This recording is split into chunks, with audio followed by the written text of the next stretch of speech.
ঘূর্ণিঝড় রিমালের প্রভাবে ক্ষতিগ্রস্ত বাঁধ বর্ষা মৌসুমের আগেই মেরামতের নির্দেশ দিয়েছেন প্রধানমন্ত্রী শেখ হাসিনা। পাশাপাশি সব সরকারি কর্মকর্তাদের ঝড়ে ক্ষতিগ্রস্তদের পাশে থাকার নির্দেশ দিয়েছেন তিনি। মঙ্গলবার একনেক সভায় বিশ্বব্যাংকের ঋণ ও অনুদানে রোহিঙ্গা বসতি থাকা এলাকায় বড় দুটি প্রকল্পের অনুমোদন দেওয়া হয়।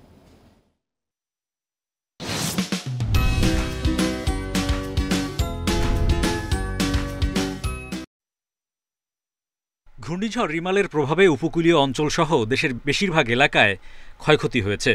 নদী তীরবর্তী বাঁধ ভেঙে প্লাবিত হয়েছে নিম্নাঞ্চল, পানিবন্দী অনেক মানুষ। ক্ষতিগ্রস্ত মানুষের জন্য সুপেয় পানি, খাদ্য সরবরাহে প্রয়োজনীয় উদ্যোগ নেওয়ার নির্দেশ দিয়েছেন প্রধানমন্ত্রী শেখ হাসিনা। ঝড়ের ক্ষয়ক্ষতি নিরূপণ করে দুর্যোগ ব্যবস্থাপনা মন্ত্রণালয়কে রোববারের মধ্যে প্রতিবেদন জমা দিতে বলেন তিনি। এনইসি সম্মেলন কক্ষে অনুষ্ঠিত একনেক সভায় এসব নির্দেশনা দেন তিনি।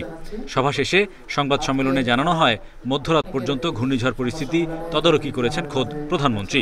একটা লং টার্ম সিদ্ধান্ত প্রধানমন্ত্রী দিলেন যে বাঁধগুলি আছে, নদীর পাড়ে যে বাঁধ আছে অনেকগুলো বাঁধ, সেই বাঁধগুলো অনেক ড্যামেজড হয়ে গেছে সাইক্লোনে। বাঁধ এমনি পুরনো অনেক, আর সাইক্লোনের ইফেক্টে এটা বাঁধগুলো নষ্ট হয়ে গেছে, ক্ষতি হয়ে গেছে।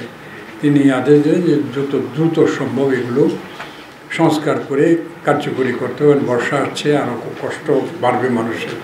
একনেক সভায় গুচ্ছ প্রকল্প হিসেবে রোহিঙ্গা বসতি এলাকায় অবকাঠামো, বিদ্যুৎ, পরিবেশ, বন ও জলবায়ু বিষয়ক দুইটি প্রকল্প অনুমোদন হয়। প্রায় 8,500 কোটি টাকা খরচের মধ্যে বিশ্বব্যাংকের ঋণ 4,475 কোটি আর অনুদান 3,244 কোটি টাকা।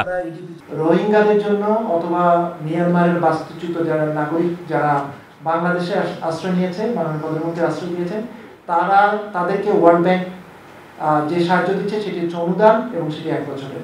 আর আমাদের জন্য যে প্রকল্পটি নিয়ে আছে সেটি মাল্টি ইয়ার, বহু বছর, 3 বছরে 4 বছরের প্রকল্প বাস্তবায়িত হবে।